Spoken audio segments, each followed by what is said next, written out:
आपण बघत आहोत ग्रामीण कथा. आणि या ग्रामीण कथेच्या संदर्भानं आपण जी माहिती पाहत आहोत ती ग्रामीण कथेची वाटचाल.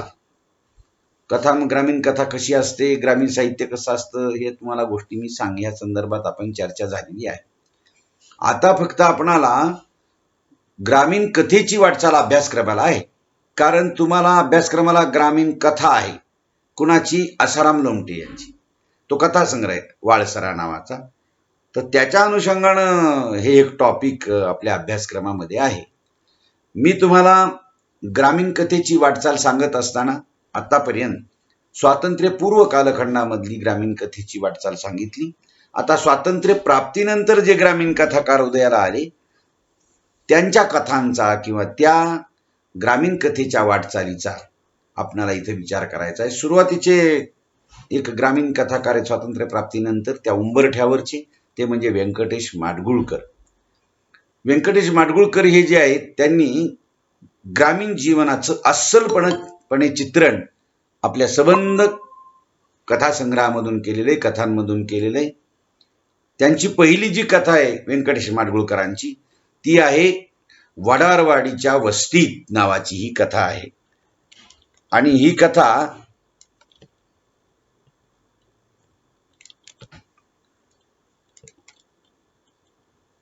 ही जी कथा आहे ना, त्यांनी 1946च्या दिवाळी अंकामध्ये ही प्रकाशित केलेली कथा आहे. त्यांनी ग्रामीण कथेचं लेखन हे खूप कसोशीनं केलेलं आहे. त्यांनी विशेष करून मानदेशाच्या वैरान माळ रानावरच्या माणसांचं दैन्य, दुःख, दारिद्र्य, अज्ञान हे त्यांनी टिपलेले मानदेशी माणसं नावाच्या कथासंग्रहामध्ये. त्याच्यानंतर त्यांनी हे मानदेशी माणसं हा जो कथासंग्रह 1949 साली त्यांचा प्रकाशित झालेला कथासंग्रह. त्याच्यानंतर त्यांनी 1951 मध्ये गावाकडच्या गोष्टी लिहिल्या. मग नंतर 53 मध्ये हस्ताचा पाऊस लिहिला, हा कथासंग्रह लिहिला. उंबरठा 1960 ला लिहिला. काळी आई, जांभळीचे दिवस, वारी हे त्यांचे गाजलेले कथासंग्रह आहेत. एक लक्षात ठेवलं पाहिजे की माडगुळकरांची जी दृष्टी आहे जीवनाकडे बघण्याची ती ग्रामीण माणसाच्या ग्रामीण जगण्याशी संबंधित आहे. म्हणून ग्रामीण जीवनाकडे ग्रामीणांच्या त्या दृष्टिकोनातून ते पाहतात. त्याच्यामुळे त्यांची कथा ही जिवंत वाटते किंवा अस्सल वाटते. ती मानदेशच्या मातीतून उगवल्यासारखी वाटते. मानदेशी माणसांचं जीवन, तिथल्या सुखदुःखांशी एकरूप झालेले ते जीवन माडगुळकरांनी वाचकांच्या समोर मांडलेलं आहे. आणि विशेष करून माडगुळकरांच्या ह्या ज्या कथा आहेत का नाही, या कथांमध्ये करुण रस आहे असं म्हणतात. कारण त्यांच्या कथेचा तो प्राण आहे. माडगुळकरांनी ही त्यांचं खरं तर वैशिष्ट्य आहे. ते काय करतात की वाचकांना पात्रांनाच बोलायला लावतात. पात्रांना सोबत घेऊन वाचकांची त्या पात्रांच्या माध्यमातून करुण रस ते त्याच्यामधून व्यक्त करतात. त्याच्या माध्यमातून काय होतं की वाचकांची सहानुभूती त्यांच्या या कथासंग्रहातील पात्रांना मिळते, त्या कथेतल्या पात्रांना मिळते. आनंद यादवांनी माडगुळकरांच्या संदर्भात आपलं मत व्यक्त केले, अनेकांनी आपली मतं व्यक्त केलेली आहेत. परंतु एक लक्षात ठेवलं पाहिजे की माडगुळकरांच्या कथेला अलंकाराची आवड नाही अजिबात. त्यांची कथा, तिची रचना, त्यांची भाषा, त्यातली निवेदन शैली, त्यातली माणसं, त्याच्यातले कथा विषय, ह्या सगळ्यामध्ये अकृत्रिमता आहे. कुठेतरी जाणून बुजून त्यांनी ओढाताण करून ह्या कथेतली पात्र उभी केलेली नाही. ती अगदी साधी माणसे, साधी भाषा आहे, सोपी भाषा आहे. सहज ओघवत्या भाषेमध्ये त्या भाषेतला जिवंतपणा आपणाला जाणवतो. आणि म्हणून माडगुळकरांच्या कथा एका सुधारकाच्या तळमळीतून निर्माण झालेल्या त्या कथा आहेत. मध्यमवर्गीय माणसांच्या त्या कथा आहेत. माडगुळकरांनी एकरूप होऊन ही सगळी असं म्हणतात की बरं का की माडगुळकरांच्या या कथांवर श्रीम माटे यांच्या कथांची छाप आहे. कारण श्रीम माटे यांनी जशी कथा लिहिली नाही की बन्सीधर तू आता कुठे रे जाशील, हा करुण स्वर त्या कथेमध्ये जसा आहे ना.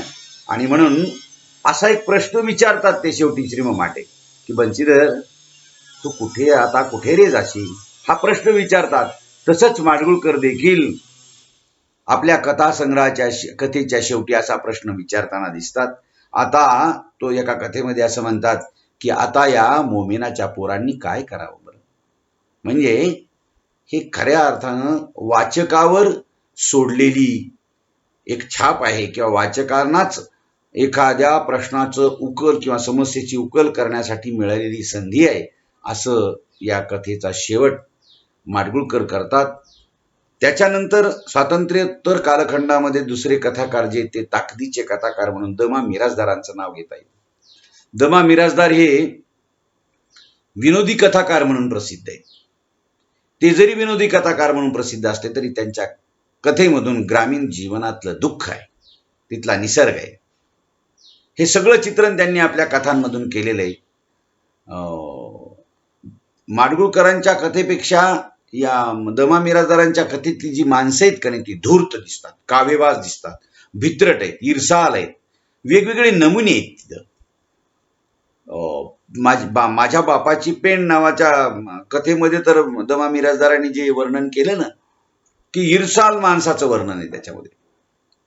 मास्तर आहे, शिक्षक आहे, शिक्षकाच्या पुढं तो त्याच्या बापानं पेंडीमध्ये लपून ठेवलेला गांजा जो का नाही तो त्या पेंडीच्या भुग्यासहित खातो तो मुलगा आणि शाळेत जातो. त्याला शिक्षक उलटा उभा राहिलेला दिसतो. म्हणजे हे जे ईर्षाल नमुने आहेत का नाही, अशी नमुने दमा मिरासदाराने उभी केली. त्यांच्या कथासंग्रहातील ज्या कथा आहेत ना, त्यांचा विरंगुळा नावाचा एक कथासंग्रह आहे. त्याच्यामध्ये विरंगुळा नावाची एक कथा आहे.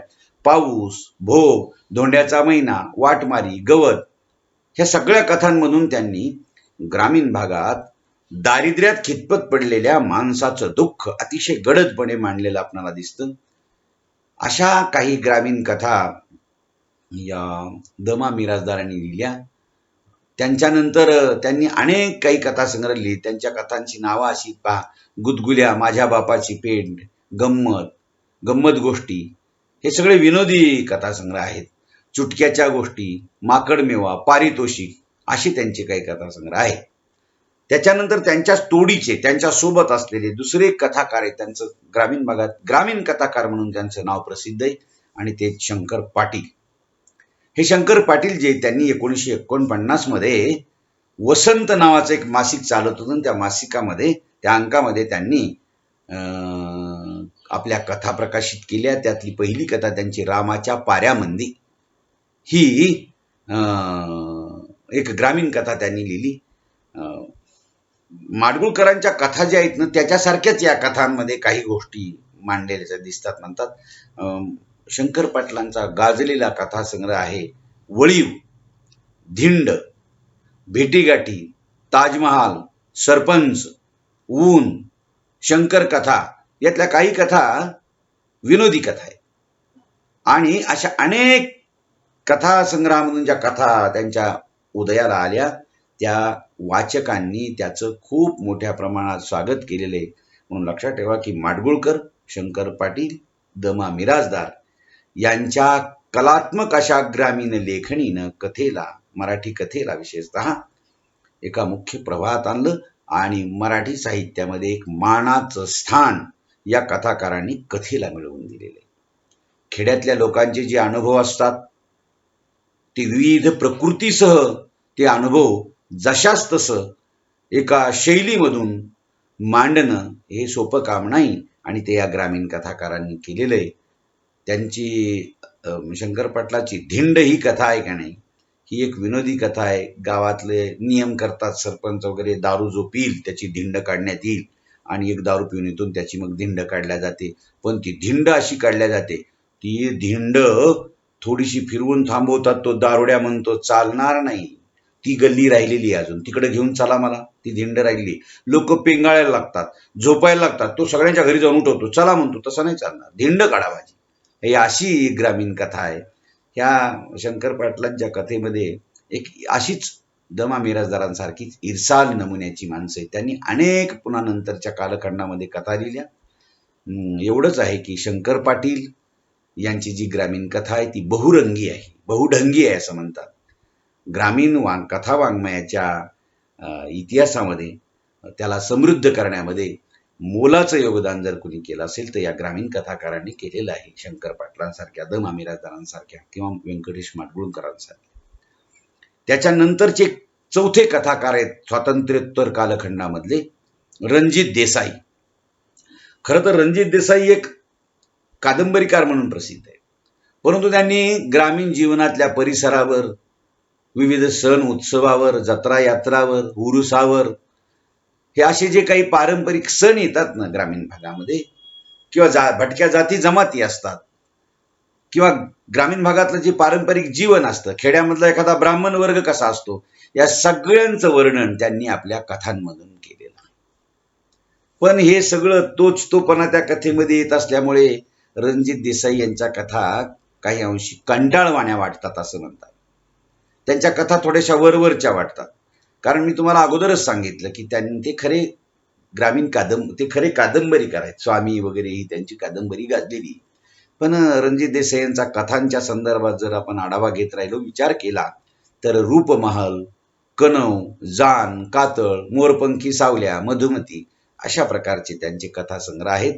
त्यांची शैली ही वेगळ्या वळणाची आहे असं म्हणतात. त्याच्यानंतरच्या एक कथाकार आहेत त्या सरोजिनी बाबर ह्या आहेत. आता ह्या सरोजिनी बाबर ज्या आहेत ना, त्यांनी इंदिरा संत, कमला फडके, शांता शेळके, स्नेहलता दसनूरकर या कथा लेखिकांच्या कथांपेक्षा वेगळ्या जगात जाऊन सरोजिनी बाबर यांनी आपल्या कथा लिहिलेल्या आहेत. आता ज्या ग्रामीण भागातल्या काही स्त्री लेखिका आहेत, कथा लेखिका, त्या स्त्री लेखिकांच्या आहेत तर त्यांच्याप्रमाणेच सरोजिनी बाबर यांनी आपल्या कथा लिहिताना ग्रामीण भागातल्या स्त्रीचं जीवन आपल्या कथेमधून मांडण्याचा प्रयत्न केलेला आहे. आता हे जीवन मांडत असताना स्त्रीचं, तिच्या जीवनातल्या समस्या असतील, तिलाही काही अपेक्षा असतील, त्या अपेक्षा खरोखर वर्तमानात स्त्रियांची असलेली वास्तव स्थिती, स्त्रियांच्या बदलत्या भावभावना, या सगळ्यांचं वर्णन एक स्त्री म्हणून सरोजिनी बाबर यांनी आपल्या कथेमध्ये केलेले. आणि म्हणून त्यांच्या कथांचा जो केंद्रबिंदू आहे तो म्हणजे स्त्री जीवन. आणि म्हणून त्यांच्या कथा कधी कधी शहरी तर कधी ग्रामीण रीतिरिवाजांचं चित्रण करताना आपणाला दिसून येतात. आणि खरं तर सरोजिनी बाबर या मुख्य त्यांचा विषय लोकवाङ्मय. त्या लोकवाङ्मयाच्या अभ्यासक आहेत.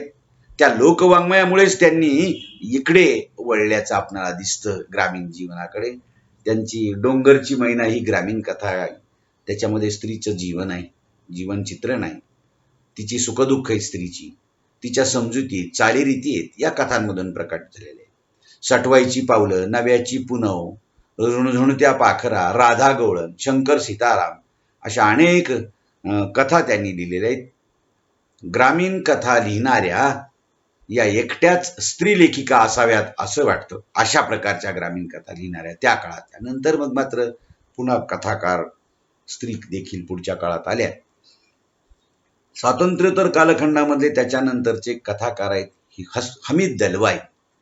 आता हमीद दलवाई हे जे कथाकार आहेत ना, हे जातीने मुस्लिम जरी असले तरी हिंदू आणि मुस्लिम या संबंधावर त्यांनी काही मोजक्या कथा लिहिलेल्या. हिंदू आणि मुस्लिम हे जरी धर्माने वेगळे असले तरी माणूस म्हणून एक आहेत, अशा आशयाचं भान त्यांच्या कथांमधून दिसतं. महाराष्ट्रीय समाजातील ज्या भावभावना आहेत त्या अत्यंत तटस्थपणे मांडण्याचं काम या हमीद दलवाई यांनी केलेलं आहे. आपल्या कथांच्या मधून अत्यंत तटस्थपणे त्यांनी हे वर्णन केलेलं आहे. हमीद दलवाई, त्याच्यानंतर मधुमंगेश कर्णिक हे कोकणचा परिसर रंगवणारे ग्रामीण कथा लेखक आहेत. त्याच्यामुळे प्रादेशिकतेची काही वैशिष्ट्य त्यांच्या कथांमध्ये जाणवतात. त्याच्यानंतरचे कथाकार आहेत शंकर खरात. आता शंकर खरात हे खरं तर त्यांचं लेखन हे दलित साहित्यावरचं देखील आहे, परंतु ग्रामीण जीवन, ग्रामीण भाग त्यांच्या अनुभवाला आलेल्या त्यांनी आपल्या ग्रामीण कथांमधून मांडलेला आहे. ह्या शंकरराव खरात जे आहेत त्यांचं तराळ अंतराळ नावाचं गाजलेलं आत्मचरित्र आहे. यांची जी कथा आहे शंकरराव खरातांची, ती समाजाच्या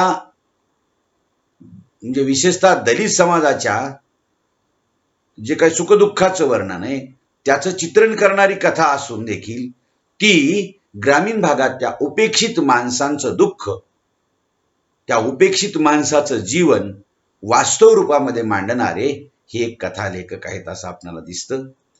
खेड्यापाड्यातून पसरलेल्या विविध मागासलेल्या जाती जमातीतली जी माणसं अहोरात्र कष्ट करतात तरी देखील दारिद्र्य त्यांच्या वाट्याला येतं, या सगळ्यांचं चित्रण, अस्सलपणे चित्रण समाजाच्या समोर शंकरराव खरातांनी सादर केलेलं आहे. त्यांनी बारा बलुतेदार, तडीपार, दौंडी, टिटवीचा फेरा, गावशिव हे त्यांचे गाजलेले कथासंग्रह आहे. आणि त्यांचा अगदी अलीकडच्या काळातला सांगावा नावाचा हा एक कथासंग्रह आहे. त्यांनी काय केले की ग्रामीण जीवनातल्या दलित अस्पृश्य वर्गांची सुखदुःख मांडली, त्यांच्या भावभावना मांडल्या, त्यांचे विचार मांडले, त्यांच्या श्रद्धा अंधश्रद्धा मांडल्या, दारिद्र्य मांडलं. विशेष करून त्यांनी दलित साहित्यातलं जरी मांडलं असलं तरी ते ग्रामीण जीवनातलं काही त्यांनी मांडलेलं आहे. म्हणून त्यांच्या कथांचा देखील आपणाला इथं ग्रामीण साहित्याच्या संदर्भात, ग्रामीण कथेच्या संदर्भात थोडासा विचार करावा लागतो.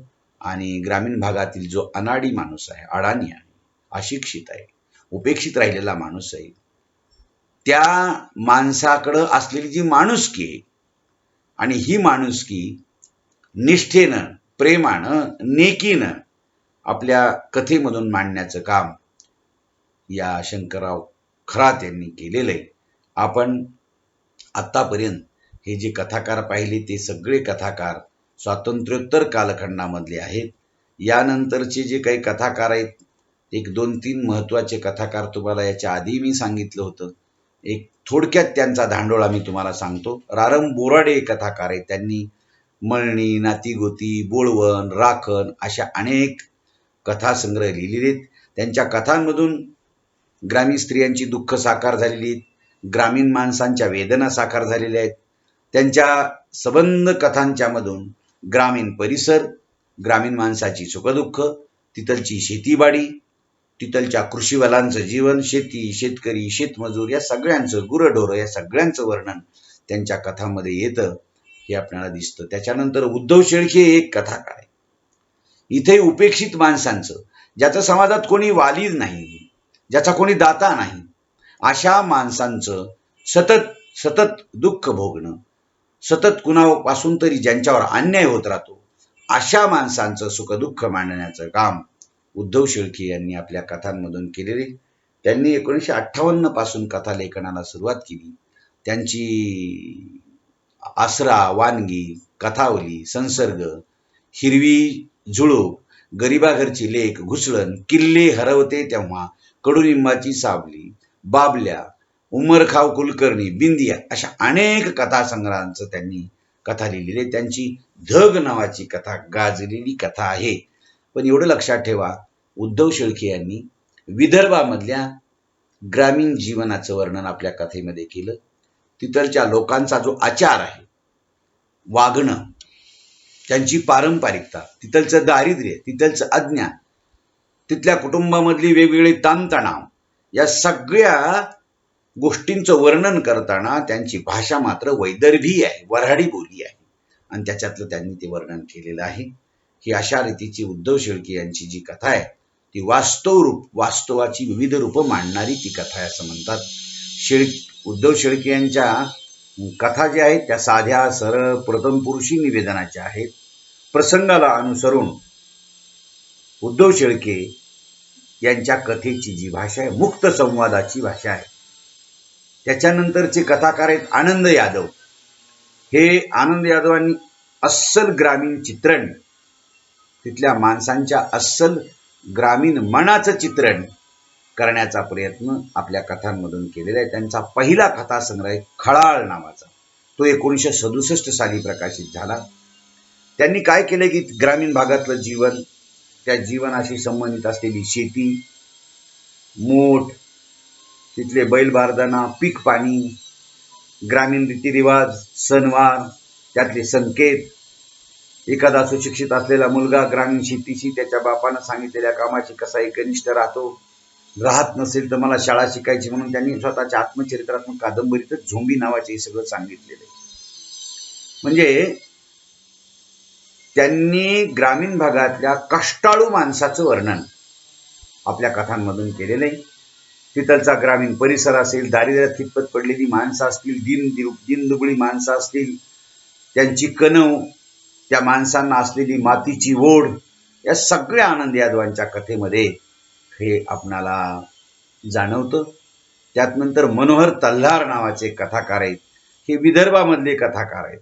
या विदर्भामधल्या या कथाकारांनी जे मांडलं तिथले विदर्भामधलं ग्रामीण जीवन, तिथल्या घटना, तिथले प्रसंग, हे सगळं त्यांनी त्याच्यामध्ये मांडलेले. त्यांचं 1958 साली जो कथासंग्रह प्रकाशित झाला, बुढीचं लोखोटलं, तोर्रे, गोरीमोरी, निसंग, असे काही कथासंग्रह त्यांनी लिहिलेले. त्यानंतर सखा कलाल एक नाव घेण्यासारखं, लक्षात राहण्यासारखं ग्रामीण कथेमधलं नाव आहे. त्यांनी ढग नावाचा पहिला कथासंग्रह 1974 मध्ये लिहिला आणि सांज हा ग्रामीण चित्रणात्मक त्यांचा दुसरा कथासंग्रह प्रकाशित झाला. सखा कलाल हे जे आहेत ना, त्यांचा पिंडच ग्रामीण मनोवृत्तीचा आहे. विशेष म्हणजे कथेशी एकनिष्ठ असलेला त्यांचा पिंड आहे. असं म्हणतात की त्यांच्या भाषेवर, त्यांच्या कथालेखनाची त्यांची जी भाषा आहे त्या भाषेवर शंकर पाटलांच्या कथांचा प्रभाव आहे आणि त्याच्यामुळे त्यांची निवेदनाची भाषा नागरी ग्रामीण अशी मिश्रण करणारी आहे. त्यांनी विशेषतः त्यांच्या कथासंदर्भात असं म्हणतात की ग्रामीण जीवनातील ग्रामीणत्व किंवा त्यातली नाट्यात्मकता, त्यातला प्रक्षोभ, चौचालपणा, या सगळ्या गोष्टी त्यांच्या कथेच्या बाजूनं जाऊन अत्यंत साधी भाषा, सोपी भाषा, सौम्यपणे ते बोलतात, चित्रमय शैलीने बोलतात. एखादं वर्णन इतक्या ताकदीनं करतात सखा कलाल की त्या वर्णन केलेल्या दृश्याला माणूस आपल्या मनपटलावर पाहायला लागतो अप्रत्यक्षरित्या. आणि कारुण्याची वाट त्यांच्या कथेमध्ये आहे, असे ग्रामीण कथा विश्व त्यांनी रेखाटलेलं आहे. हे आपण स्वातंत्र्यपूर्व कालखंडातल्या कथाकारांचा आढावा घेतला, वाटचाल पाहिली कथेची, आणि स्वातंत्र्योत्तर कालखंडामधली कथेची वाटचाल पाहिली. आता तुम्हाला मी शेवटच्या भागामध्ये आणि उद्याच्या तासामध्ये ग्रामीण कथाकारांची तिसरी पिढी याच्या संदर्भानं सांगतो आणि मग आपण हा ग्रामीण कथेच्या वाटचालीचा भाग इथं संपतो. मी उद्या जरी सुट्टी असली तरी मी तुम्हाला, उद्या माझा तास नसेल पण पुढच्या जेव्हा तास येईल तेव्हा मी तुम्हाला अगोदर सूचना देईल. ठीक आहे, मग आपण इथं आज थांबूया.